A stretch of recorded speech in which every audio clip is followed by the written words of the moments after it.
आचार्य चाणक्य ने कहा था कि इंसान को ज्यादा सीधा भी नहीं होना चाहिए, क्योंकि अगर हम जंगल में जाकर देखें तो जान पाएंगे कि सीधे पेड़ों को काट दिया जाता है, जबकि टेढ़े मेढ़े पेड़ छोड़ दिए जाते हैं। तो आज की हमारी इस वीडियो में भी इसी बारे में बातें होगी कि ज्यादा अच्छा बनना बुरा क्यों होता है और आखिर क्यों एक अच्छा इंसान हमेशा दुखी और परेशान रहता है। तो ये सब हम जानेंगे एक कहानी के माध्यम से।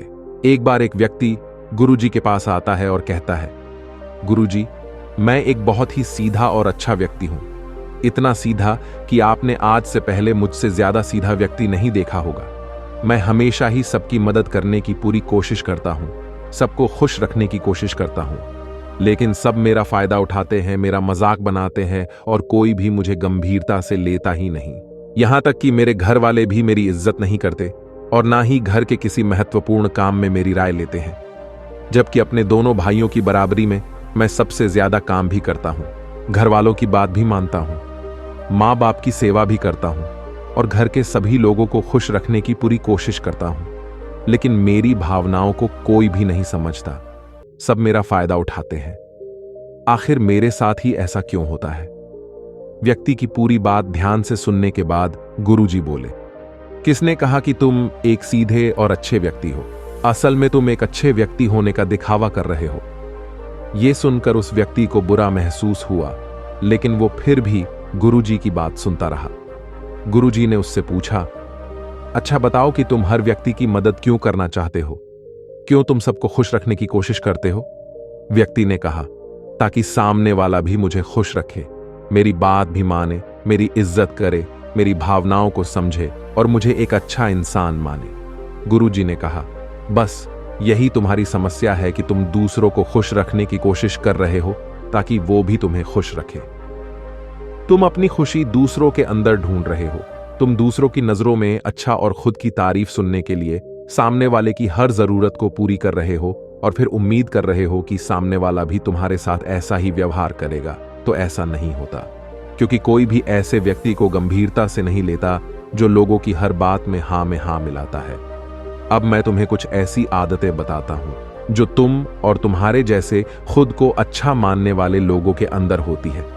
पहली आदत, खुद को अच्छा मानने वाले लोग ये दिखाने की कोशिश करते हैं कि वो लोगों का ध्यान रखते हैं, उन्हें लोगों की चिंता है, इसीलिए वो सबकी मदद करने पहुंच जाते हैं, फिर चाहे सामने वाले को उनकी मदद की जरूरत हो या ना हो।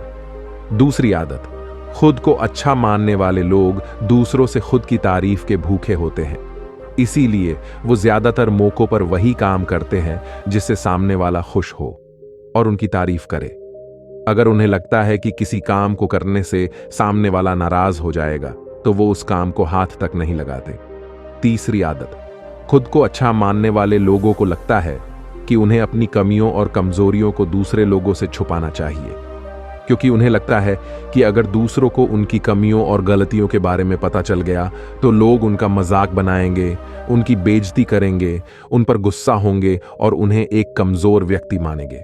चौथी आदत, अच्छे लोग खुद की जरूरतों और खुद की प्राथमिकताओं को सबसे ऊपर रखने से डरते हैं, क्योंकि उन्हें लगता है कि ऐसा करने से ही दूसरे लोग उन्हें स्वार्थी समझेंगे और फिर वो लोगों की नजरों में एक अच्छा इंसान नहीं रह जाएगा। पांचवी आदत, खुद को अच्छा समझने वाले लोग मानते हैं कि वो केवल तभी खुश रह सकते हैं जब उनके आसपास का हर इंसान खुश रहे, इसीलिए वो अपने आसपास के हर व्यक्ति को खुश रखने की कोशिश करते हैं।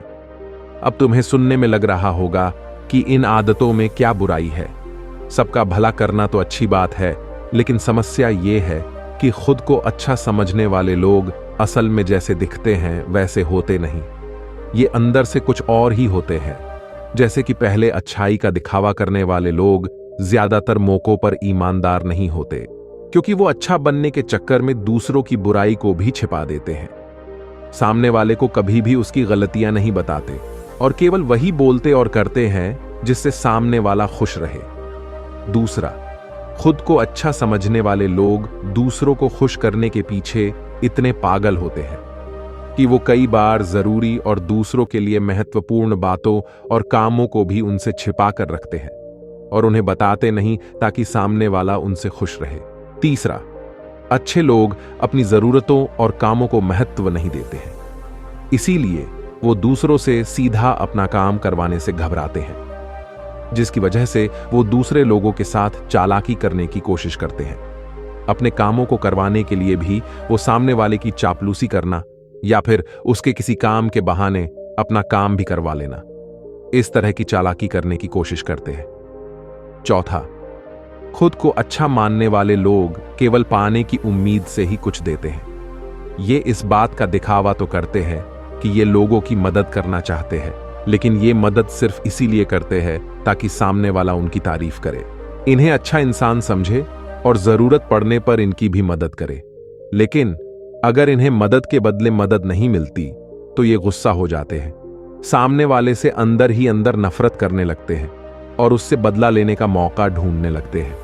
पांचवा, खुद को अच्छा दिखाने वाले लोग दूसरों को ना नहीं बोल पाते, उन्हें मना नहीं कर पाते और दूसरों के काम करने के चक्कर में ये अपने और अपने परिवार के जरूरी कामों को भी पूरा नहीं कर पाते। छठा, अच्छे लोगों को लगता है ये सभी उन्हें पसंद करे, सभी इनसे प्यार करे, जिसकी वजह से दूसरे लोगों को इनका दोस्त बनने या इनके साथ संबंध रखने में दिक्कत होती है, क्योंकि ये हर किसी के सबसे पसंदीदा इंसान बनना चाहते हैं। जो हर किसी का पसंदीदा बनना चाहता है उनसे कोई दोस्ती क्यों करना चाहेगा। ये सारी बातें सुनने के बाद उस व्यक्ति ने गुरुजी से कहा, तो आपके कहने का मतलब है कि हम एक अच्छे इंसान ना बने बल्कि एक बुरे इंसान बन जाए और लोगों का फायदा उठाए। गुरुजी ने कहा, नहीं, मैं तुम्हें बुरा इंसान बनने के लिए नहीं कह रहा, लेकिन हां, तुम्हें बहुत सीधा इंसान बनने के लिए भी नहीं कह रहा। अब मैं तुम्हें बताता हूं कि एक व्यक्ति को कैसा इंसान बनने का प्रयास करना चाहिए। दोस्तों, इंसानी स्वभाव और उसकी अच्छाई और बुराई के बारे में अगर सबसे ज्यादा किसी ने बात की है तो वो है अखंड भारत के निर्माता, राजनीति के महापंडित आचार्य चाणक्य, जिन्होंने अपनी किताब चाणक्य नीति में इंसानी स्वभाव और दुनिया भर की तमाम चीजों के बारे में विस्तार से चर्चा की है। वो इतने बड़े ज्ञानी और दूरदृष्टि के थे कि आज हजारों साल बाद भी उनके द्वारा कही गई एक एक बात हमारे जीवन में पूरी सटीकता के साथ लागू होती है। गुरुजी ने अपनी बात को कहना शुरू किया, तुम्हें एक सीधा या दूसरों की नजरों में अच्छा इंसान बनने की बजाय एक सुलझा हुआ इंसान बनने की कोशिश करनी चाहिए। एक सुलझा हुआ इंसान वो होता है जिसे सबसे अच्छा इंसान बनने का कोई शौक नहीं होता। वो जैसा है वैसा ही खुद को पसंद करता है।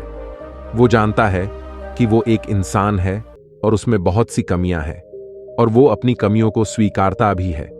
एक सुलझा हुआ इंसान ये भी अच्छे से जानता है कि उसकी और उसके परिवार की कुछ महत्वपूर्ण जरूरतें हैं जिन्हें उसे ऊपर रखना होगा, वरना उसके साथ साथ उसके परिवार का जीवन भी परेशानियों में पड़ जाएगा। हो सकता है कि उसकी ऐसी सोच की वजह से उसके आसपास के लोग, उसके मित्र या रिश्तेदार उससे नाराज हो जाए, लेकिन वो इस बात को भी स्वीकारता है।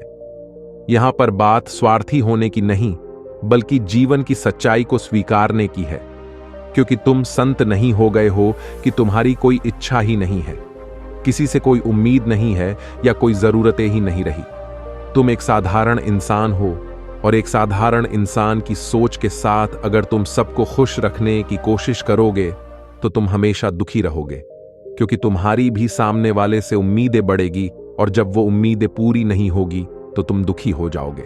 इसीलिए जो इंसान ये कहता है कि मैं सबकी मदद करूंगा, सबको खुश रखूंगा और मुझे बदले में किसी से कुछ भी नहीं चाहिए, यहां तक कि अपनी तारीफ भी नहीं, तो पहले उस इंसान को संन्यास प्राप्त कर लेना चाहिए, क्योंकि एक आत्मज्ञान को प्राप्त करने वाला व्यक्ति ही किसी से कोई उम्मीद नहीं रखता।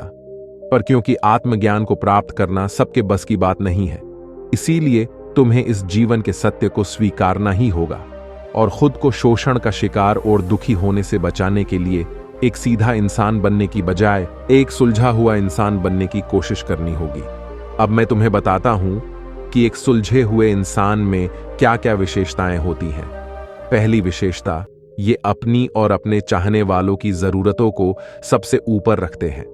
इसका मतलब ये नहीं है कि ये लोग दूसरों की जरूरतों को कम समझते हैं या फिर दूसरों को गिराकर खुद ऊपर बढ़ने की कोशिश करते हैं, बल्कि इसका मतलब यह है कि ये लोग दूसरों की फालतू जरूरतों के लिए तब तक उपस्थित नहीं होते जब तक कि इनकी खुद की महत्वपूर्ण जरूरतें पूरी ना हो जाए। हालांकि अगर कोई इंसान सच में मुसीबत में फंसा हुआ है और उसे इनकी सहायता की सख्त जरूरत है, तो वो अपने महत्वपूर्ण कामों को पीछे रखकर भी उसकी सहायता के लिए उपस्थित हो जाते हैं, और ये अपने से कमजोर और जरूरतमंद लोगों की भी अपनी हैसियत के अनुसार सहायता करने के लिए तैयार रहते हैं। ये बस अपना बेवजह शोषण नहीं होने देते और इस बात पर भरोसा रखते हैं कि अगर इन्हें सच में किसी की सहायता करनी है तो पहले इन्हें उसकी सहायता करने के लायक बनाना होगा, और लायक और सक्षम बनने के लिए इन्हें अपनी जरूरतों का भी ध्यान रखना होगा। क्योंकि अगर एक इंसान खुद ही बहुत ज्यादा बीमार है तो फिर वो दूसरे बीमार व्यक्ति की सेवा कैसे कर सकता है? एक सुलझा हुआ इंसान इस बात को मानता है कि हर इंसान की अपनी कुछ जरूरतें और इच्छाएं होती है जिसका उसे ध्यान रखना चाहिए, लेकिन खुद को अच्छा दिखाने वाला इंसान हमेशा ये दिखाने की कोशिश करता है कि उसकी अपनी कोई जरूरतें या इच्छाएं ही नहीं है, इसीलिए वो हमेशा दुखी रहता है। दूसरी विशेषता, एक सुलझा हुआ इंसान इस बात को अच्छे से जानता है कि वो अपने आसपास के हर इंसान को खुश नहीं रख सकता, इसीलिए वो केवल उसी इंसान को खुश रखने की कोशिश करता है जो उसके लिए मायने रखते हैं, जो सच में उससे प्यार करते हैं, उसकी परवाह करते हैं। लेकिन अगर उसकी बहुत कोशिश करने के बाद भी सामने वाला उससे दूरी बनाने का प्रयास करता है, उसे खुश नहीं रहता या फिर उसके साथ अच्छा महसूस नहीं करता, तो फिर एक सुलझा हुआ इंसान ऐसे व्यक्ति से दूरी बनाने से भी पीछे नहीं हटता, फिर चाहे वो उसका कोई परिवारजन, सगा संबंधी या फिर मित्र क्यों ना हो, क्योंकि वो किसी के साथ जबरदस्ती नहीं कर सकता, सिर्फ उसे खुश रखने या सामने वाले की नजरों में अच्छा इंसान बनने के लिए। इस तरह वो खुद को बेवजह दुखी होने से बचा लेता है, लेकिन जो अच्छा होने का दिखावा करते हैं वो सबको खुश करने के चक्कर में अपने जीवन के सबसे महत्वपूर्ण इंसान को ही दुखी कर बैठते हैं, जो कि वो खुद है। तीसरी विशेषता, एक सुलझा हुआ इंसान वैसा जीवन जीने का प्रयास करता है जैसा वो जीना चाहता है। वो सिर्फ किसी दूसरे को खुश करने के लिए अपने जीने का तरीका नहीं बदलता। इसका मतलब ये नहीं है कि उनके जीने का तरीका ऐसा है जिससे लोगों को समस्या हो। वो बस दूसरे क्या कहेंगे इस चक्कर में अपना मन मार कर नहीं रहता और खुलकर पूरे जोश और उत्साह के साथ अपना जीवन जीता है। उसे अपनी पसंद नापसंद पता होती है, इसीलिए वो वही करता है जिसमें उसे खुशी मिलती है। उसे अच्छे से पता होता है कि वो कौन है, उसे अपने आप पे भरोसा होता है, इसीलिए उसे किसी इंसान की छोटी सी चापलूसी करके खुद को अच्छा दिखाने या खुद की तारीफ सुनने की जरूरत नहीं होती। गुरुजी ने आगे कहा, अगर तुम अपने जीवन से संतुष्ट नहीं हो तो अपने आप से 2 प्रश्न पूछो। पहला, क्या मैं अपने लिए वो जिंदगी बना रहा हूं जो मैं असल में अपने लिए चाहता हूं? और दूसरा, अगर मैं नहीं बना रहा तो क्यों नहीं बना रहा? जब तुम इन दोनों सवालों के बारे में गहराई से विचार करोगे, तब तुम जान पाओगे कि तुम अपनी मनचाही जिंदगी सिर्फ इसलिए नहीं बना पा रहे हो क्योंकि तुम दूसरों के सामने अच्छा बनने का प्रयास कर रहे हो, जिसकी वजह से तुम अपनी इच्छाओं और जरूरतों को प्राथमिकता नहीं देते हो और दूसरों को ही खुश करने में लगे रहते हो। इसीलिए अगर तुम एक खुशहाल और मनचाही जिंदगी जीना चाहते हो तो एक सुलझा हुआ इंसान बनने का प्रयास करो, ना कि सीधा इंसान। इतना कहकर गुरुजी मौन हो गए। व्यक्ति को भी अब समझ आ चुका था कि उसे एक सुलझा हुआ इंसान बनना है, ना कि सीधा इंसान। उसने इतनी अमूल्य जानकारी के लिए गुरुजी का धन्यवाद किया और वहां से चला गया। दोस्तों, उम्मीद करता हूं कि आपको इस कहानी से कुछ ना कुछ तो सीखने को मिला होगा। अगर आपको थोड़ा सा भी सीखने को मिला हो तो वीडियो को लाइक कर दीजिए और चैनल को सब्सक्राइब कर दीजिए। धन्यवाद।